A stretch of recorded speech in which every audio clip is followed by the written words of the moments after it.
देखिएगा, मैंने चर्चा किया कि कैकबाज की मृत्यु के पश्चात समाना का जो सूबेदार व राज्यपाल था जलालुद्दीन खिलजी, उसने दिल्ली का अभियान किया।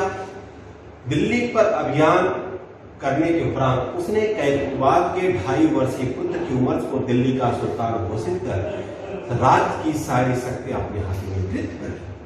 न सिर्फ राज्य की सारी शक्तियां अपने हाथ में नियंत्रित की, बल्कि 3 माह पश्चात क्यूमर्स की हत्या करके स्वयं को दिल्ली का सुल्तान घोषित किया। और न सिर्फ स्वयं को दिल्ली का सुल्तान घोषित किया, बल्कि एक नए वंश की स्थापना की, जिसे खिलजी वंश के नाम से जाना जाता है। किस नाम वंश के नाम से जाना जाता है? खिलजी वंश के नाम से। खिलजी वंश के शासकों ने, मैंने पहले दिन चर्चा किया था कि दिल्ली सल्तनत के अंतर्गत 5 राजवंशों ने, दिल्ली सल्तनत के अंतर्गत 5 राजवंश के लोगों ने कुल 320 वर्षों तक शासन किया था। उसमें प्रथम वंश कौन सा था? गुलाम वंश था। और दूसरा वंश कौन था? खिलजी। मैंने चर्चा किया कि कैकबाद की मृत्यु के पश्चात, कैकबाद को जब पक्षाघात रोग या उस पक्षाघात रोग के कारण जब उसकी मृत्यु हुई, ऐसे में समाना के राज्यपाल जलालुद्दीन खिलजी ने दिल्ली का अभियान किया और अभियान के दौरान कैकबाद के 2.5 वर्षीय पुत्र क्यूमर्स को दिल्ली का सुल्तान घोषित करते हुए राज्य की सारी शक्तियां अपने हाथ में नियंत्रित कर ली। न सिर्फ राज्य की सारी शक्तियां जलालुद्दीन खिलजी ने अपने हाथ में नियंत्रित की, बल्कि 3 माह पश्चात एक दिन अवसर का लाभ उठाते हुए इसी जलालुद्दीन खिलजी ने क्यूमर्स की हत्या करके स्वयं को सुल्तान घोषित किया और दिल्ली सल्तनत के अंतर्गत एक नए वंश की स्थापना की, जिसे खिलजी वंश के नाम से जाना जाता है। किस नाम से? खिलजी वंश के नाम से जाना जाता है। मैंने पहले दिन चर्चा किया था कि दिल्ली सल्तनत के अंतर्गत 5 राजवंश के शासकों ने कुल 320 वर्षों तक शासन किया था। इनमें प्रथम वंश कौन सा था? गुलाम वंश, जिसे मामलुक वंश के नाम से भी जाना जाता है। और दूसरा वंश था खिलजी वंश। दूसरा वंश कौन था? खिलजी वंश। अब खिलजी वंश के सुल्तानों ने 1290 ईस्वी से लेकर के 1320 ईस्वी अर्थात कुल 30 वर्षों तक शासन किया था। यह दिल्ली सल्तनत के अंतर्गत शासन करने सबसे कम समय तक शासन करने वाला वंश था। ठीक, खिलजी मैंने पहले बताया था कि जो तुर्क थे, तुर्कों में कुल कितनी नस्ल थी? 64 नस्ल थी। तुर्कों में कुल कितनी नस्ल थी? 64 नस्ल थी। तुर्क जो खिलजी थे, खिलजी इसी तुर्कों की 64 नस्ल में से एक नस्ल का नाम था। ठीक, जिस तरह मैंने बताया था कुतुबुद्दीन ऐबक के बारे में, वह तुर्कों की ऐबक नस्ल से संबंधित था। इल्तुतमिश इलबारी वंश से संबंधित था। इसी तरह बलबन भी इलबारी तुर्क था। उसी तरह खिलजी भी तुर्क हैं, किंतु इनका संबंध निम्न कुल के तुर्कों से है, अर्थात वे तुर्क जो तुर्कों की वर्ण व्यवस्था के अंतर्गत निचले तबके की श्रेणी में आते हैं। कहने का आशय यह है कि अभी तक सल्तनत पर शासन करने वाले जो गुलाम वंश के सुल्तान थे, उनका संबंध जहां मामलुक वंश अर्थात उच्च कुल के तुर्क कुलीन मुस्लिमों से था, वहीं खिलजियों का संबंध निम्न कुल के तुर्कों से संबंधित था। यही कारण है कि आधुनिक विद्वानों ने खिलजी वंश की स्थापना को खिलजी क्रांति के रूप में व्याख्यायित करने का प्रयास भी किया है। खिलजी क्रांति के रूप में व्याख्यायित करने का प्रयास किया है। इसके पीछे इन विद्वानों का मानना है कि खिलजी क्रांति की स्थापना के साथ ही, खिलजी वंश की स्थापना के साथ ही दिल्ली सल्तनत के राजनीतिक सामाजिक ढांचे में महत्वपूर्ण परिवर्तन हुए। और जो राजनीतिक सामाजिक ढांचे में महत्वपूर्ण परिवर्तन हुए, इन्हीं परिवर्तनों को दृष्टिगत रखते हुए आधुनिक विद्वानों ने खिलजी वंश की स्थापना को खिलजी क्रांति के रूप में संबोधित किया है। और उसके पीछे निम्न कारण भी उत्तरदायी ठहराए हैं। जैसे मैंने कहा था, गुलाम आरंभिक तुर्क शासकों किस वंश के नाम से जाना जाता है? गुलाम वंश के नाम से जाना जाता है। और डॉक्टर हबीबुल्लाह महोदय ने गुलाम वंश के शासकों को मामलुक वंश कह करके भी संबोधित किया था। मामलुक वंश का से क्या था? स्वतंत्र माता पिता से उत्पन्न दास, यानी कि वे दास जिनके माता पिता किसी के दास नहीं थे, अर्थात तो स्वतंत्र थे, किंतु किसी कारणवश उनके पुत्र दास बन गए थे। ठीक, लेकिन जो मामलुक वंश के दास सुल्तान बने, वे तुर्कों के कुलीन वर्ग से संबंधित थे, किंतु जब खिलजी सत्ता में आए, ये तुर्कों के निम्न वंश से संबंधित थे। तो मैंने कहा कि जब खिलजी वंश की स्थापना हुई, तो खिलजी वंश की स्थापना के साथ ही हम देखते हैं खिलजी वंश की स्थापना से पूर्व जो मामलुक अर्थात गुलाम वंश के सुल्तान थे, उन लोगों ने अपने राजनीतिक उद्देश्यों को प्राप्त करने के लिए प्रजातिवाद को बढ़ावा दिया था। किसको? प्रजातिवाद को बढ़ावा दिया था। जैसे मैंने सुल्तान बलबन के बारे में भी कहा कि वह स्वयं न केवल अपनी वंशावली की जांच कराए, बल्कि अपने दरबार में कार्य करने वाले अधिकारियों कर्मचारियों की वंशावली की जांच कराई थी। वह स्वयं कहा करता था कि निम्न कुल के लोगों की शासन में नियुक्ति होने से सुल्तान का अपमान होता है। यानी कि वह जो तुर्कों के उच्च वर्ग के लोग हैं, तुर्कों में जो उच्च वर्ग के लोग हैं, उनको संरक्षण प्रदान करने का प्रयास किया था। यही कारण है कि बलबन को, सुल्तान बलबन को तुर्क कुलीनों का संरक्षक भी कहा जाता है। तो मैंने कहा कि आरंभिक गुलाम वंश अथवा ममलूक वंश के सुल्तानों ने अब अपने राजनीतिक उद्देश्यों को प्राप्त करने के लिए न सिर्फ प्रजातिवाद को बढ़ावा दिया, बल्कि इसके कारण जो निम्न कुल के मुसलमान थे, अर्थात अधिकारहीन मुस्लिम समुदाय, उनके अंदर बदले की भावना का भी जन्म हुआ। और यही कारण था कि बलबन के उत्तराधिकारियों के शासनकाल में जब सुल्तान जलालुद्दीन खिलजी ने विद्रोह करना प्रारंभ किया, इस अधिकारहीन मुसलमान वर्ग था, उसका सहयोग भी जलालुद्दीन खिलजी को प्राप्त होता रहा। ठीक, ये समझ आई बात, प्रजातवाद। तो मैंने कहा कि आरंभिक मामलुक वंश के सुल्तानों ने अपने राजनीतिक उद्देश्यों को प्राप्त करने के लिए जिस प्रजातिवाद को बढ़ावा दिया था, उसी का परिणाम था कि अधिकारहीन मुस्लिम समुदाय के अंतर्गत बदले की भावना का जन्म हुआ। और जब जलालुद्दीन खिलजी ने सुल्तान बलबन के उत्तराधिकारियों के समय विद्रोह करना प्रारंभ हुआ, उस अधिकारहीन मुस्लिम समुदाय का जलालुद्दीन खिलजी को समर्थन भी प्राप्त होता रहा। दूसरा कारण क्या दिखाते हैं आधुनिक विद्वान? जब खिलजी वंश का स्थापना खिलजी क्रांति के रूप में दिखाते हैं, तो दूसरा कारण क्या दिखाते हैं? और दूसरा कारण यह है कि जब खिलजी वंश के जो सुल्तान थे, खिलजी वंश के सुल्तानों ने किसी अमीर अथवा उलेमा के सहयोग से सत्ता को नहीं प्राप्त किया था, बल्कि अपनी सख्त के बल पर सत्ता को प्राप्त किया था। अमीर और उलेमा दो शब्द आए यहाँ पे, आपको थोड़ा सोच सकता है कंफ्यूजन हो, आखिर अमीर किसे कहा जाता था, उलेमा किसे कहा जाता था। तो आप जान लीजिए, तलवार के बल पर सुल्तान के सहायता करने वाले लोग, यानी कि तलवार के माध्यम से जो सुल्तान का सहयोग किया करते थे, उन्हें क्या कहा जाता था? अमीर। और दूसरा, धार्मिक मामलों में जो सुल्तान का सहयोगी होता था, उसे क्या कहा जाता था? उलेमा। यहां हम देखते हैं कि खिलजी वंश के सुल्तानों ने अमीर या उलेमा के सहयोग से अपने पद को, यानी सुल्तान के पद को नहीं प्राप्त किया था, बल्कि अपने सख्त के बल पर अपने पद को प्राप्त किया, यानी सुल्तान के पद को प्राप्त किया था। और फिर हम देखते हैं तीसरा कारण, महत्वपूर्ण कारण क्या है? अलाउद्दीन खिलजी सल्तनत का प्रथम सुल्तान था जिसने धर्म को राजनीति से अलग किया। अलाउद्दीन खिलजी स्वयं कहा करता था कि धर्म के अनुसार क्या सही है क्या नहीं, यह मैं नहीं जानता, बल्कि राजनीतिक जो आवश्यकताएं हैं मैं सिर्फ उसे जानता हूं। अलाउद्दीन खिलजी ने तो यहां अगर देखा जाए तो दिल्ली के सुल्तानों में सर्वाधिक अशिक्षित सुल्तान यदि कोई था तो था अलाउद्दीन खिलजी। अलाउद्दीन खिलजी स्वयं कहा करता है कि न ही मैंने कुरान को पढ़ा, न ही मैंने कभी रोजा को रखी, न ही मैंने शुक्रवार को नमाज अदा की, फिर भी मैं एक सच्चा मुसलमान हूं। यानी कि यहां पर अलाउद्दीन खिलजी ने धर्म को राजनीति से पृथक करके राजनीतिक आवश्यकताएं क्या है, राजनीतिक आवश्यकताओं की पूर्ति के लिए कौन कौन से उपाय अपनाए जाने चाहिए, उस पर ज्यादा जोर दिया था। इसी तरह हम देखते हैं कि खिलजी वंश के सुल्तानों के समय में सल्तनत का सर्वाधिक साम्राज्य का विस्तार भी होता। सल्तनत का साम्राज्य विस्तार सर्वाधिक किस वंश के सुल्तानों के समय हुआ था? खिलजी वंश के सुल्तानों के समय हुआ था। और दिल्ली सल्तनत की अर्थव्यवस्था भी हम देखते हैं खिलजी वंश के सुल्तानों के समय ही सल्तनत की अर्थव्यवस्था भी सर्वाधिक सुदृढ़ थी। और स्थापत्य कला का वास्तविक विकास भी खिलजी वंश के सुल्तानों के समय से ही प्रारंभ होता है।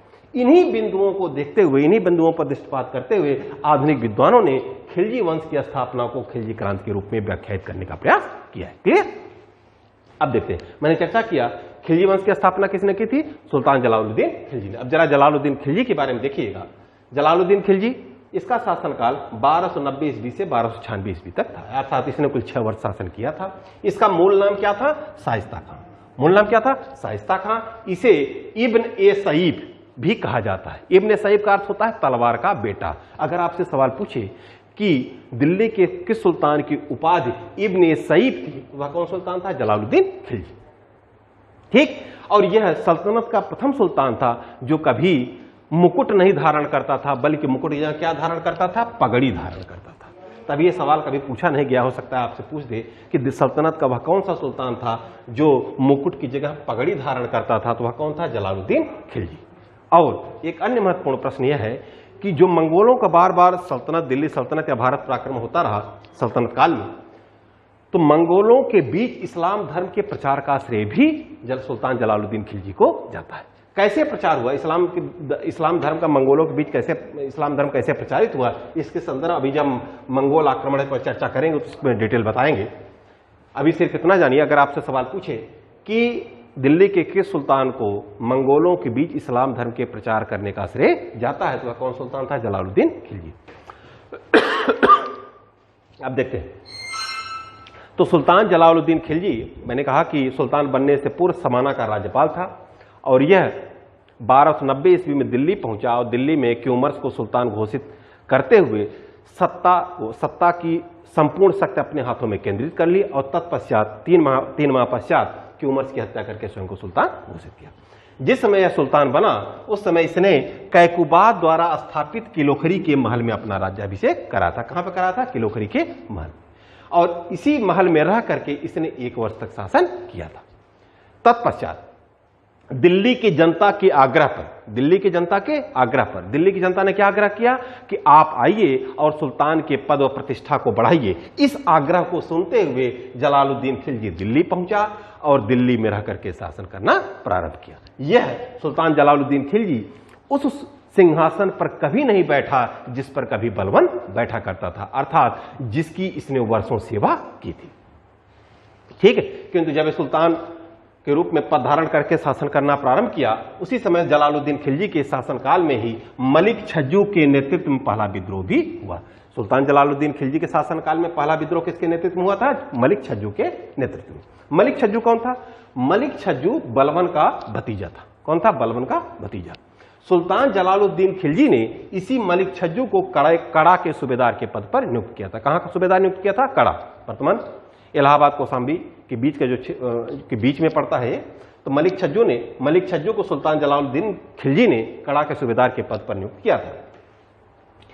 महत्वपूर्ण यह है कि मलिक छज्जू जिस समय कड़ा के सूबेदार के पद पर था, नियुक्त था, उसके कुछ माह पश्चात इसी मलिक छज्जू ने कड़ा में स्वयं को न केवल सुल्तान घोषित किया बल्कि अपने नाम की मुद्रा जारी करते हुए अपने नाम का खुतबा भी पढ़वाया। ऐसे में मलिक छज्जू के विद्रोह का दमन करने के लिए जलालुद्दीन खिलजी ने मुल्तान के सूबेदार अर्क अली खां को नियुक्त किया। किसे नियुक्त किया? अर्क अली खां को। अर्क अली खां अपनी सेना सहित कड़ा पहुंचा और मलिक छज्जू को विद्रोह में पराजित करके बंदी बना लिया। जलालुद्दीन खिलजी ने, यद्यप मलिक छज्जू अर्क अली खां के द्वारा बंदी बना लिया गया था, सुल्तान यदि चाहता तो इसे मृत्युदंड दे सकता था, किंतु यहां जलालुद्दीन खिलजी ने मलिक छज्जू को आरामदायक जीवन व्यतीत करने के लिए अर्क अली खां के साथ मुल्तान भेज दिया।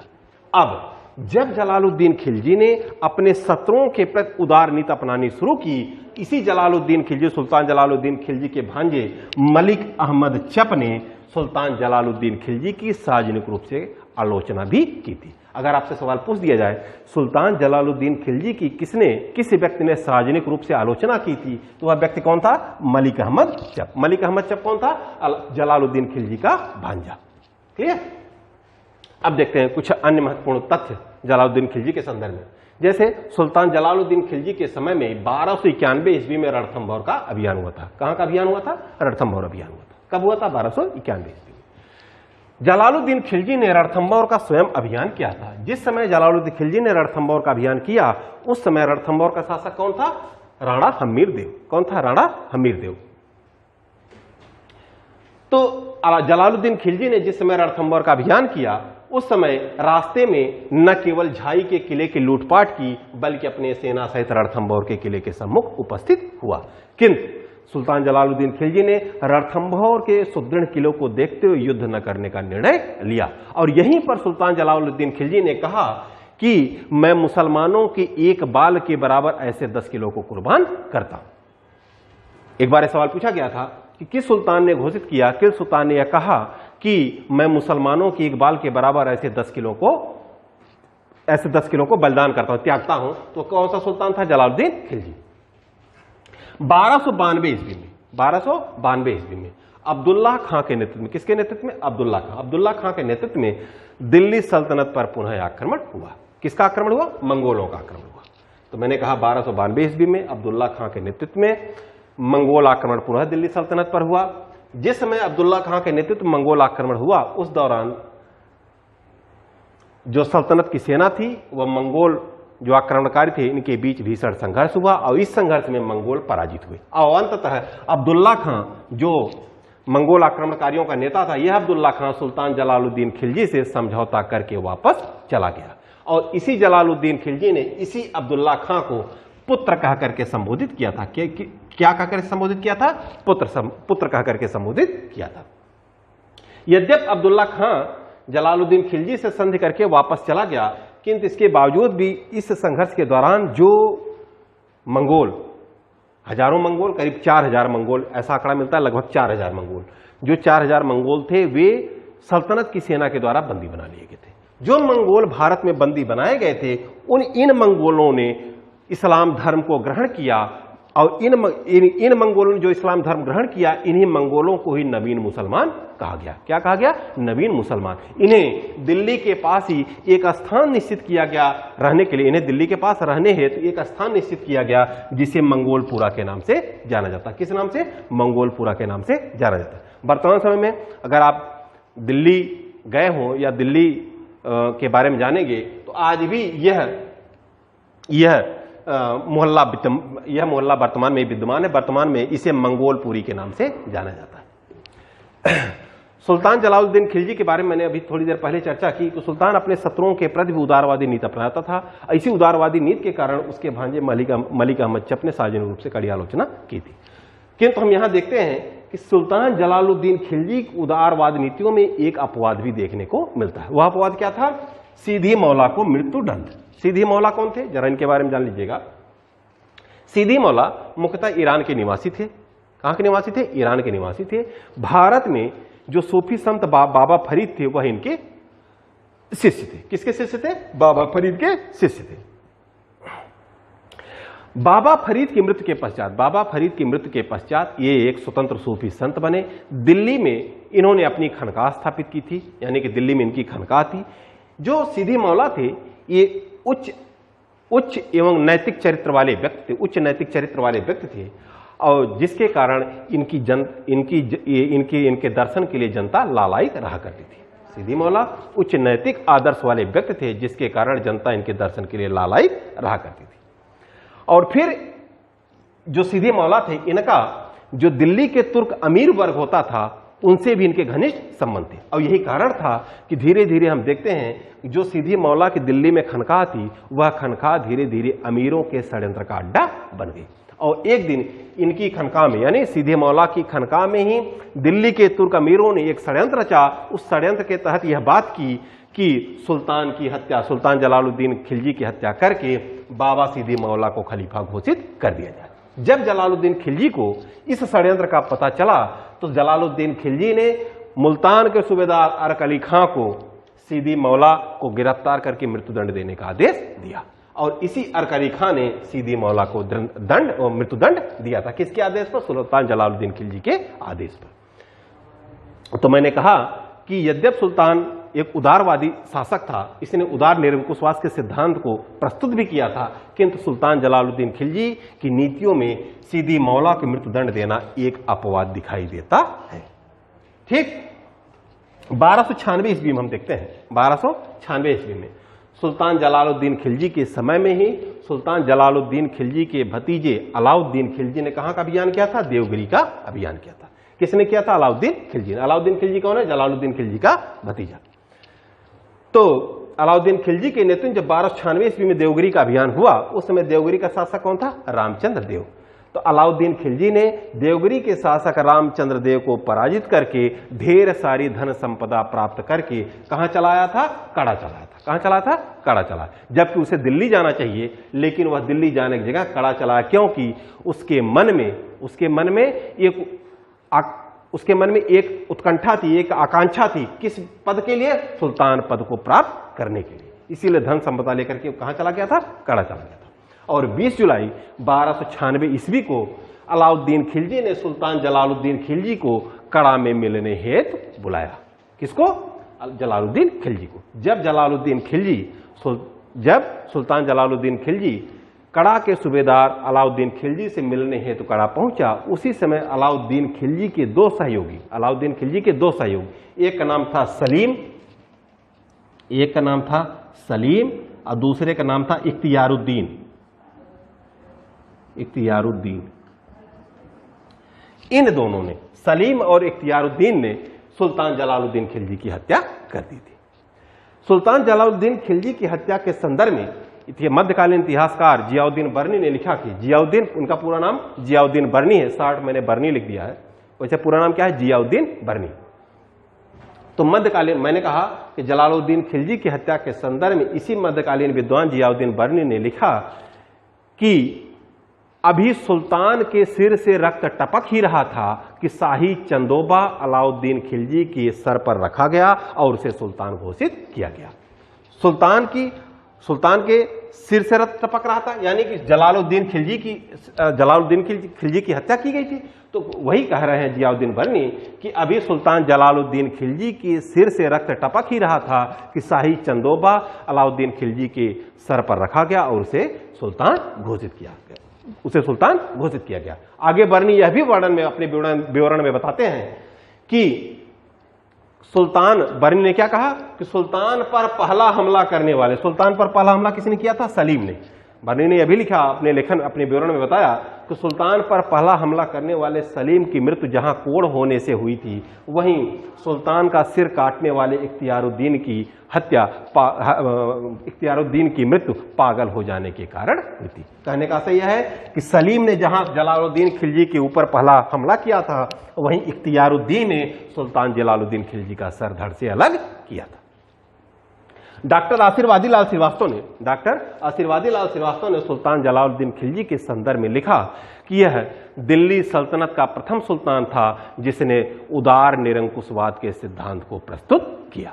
तो अगर सवाल पूछा जाए कि किस विद्वान ने लिखा कि जलालुद्दीन खिलजी सल्तनत का प्रथम सुल्तान था जिसने उदार निरंकुशवाद के सिद्धांत को प्रस्तुत किया, तो वह किस विद्वान ने लिखा है, डॉक्टर आशीर्वादी लाल श्रीवास्तव। क्लियर? अब जरा अलाउद्दीन खिलजी के बारे में देखते हैं।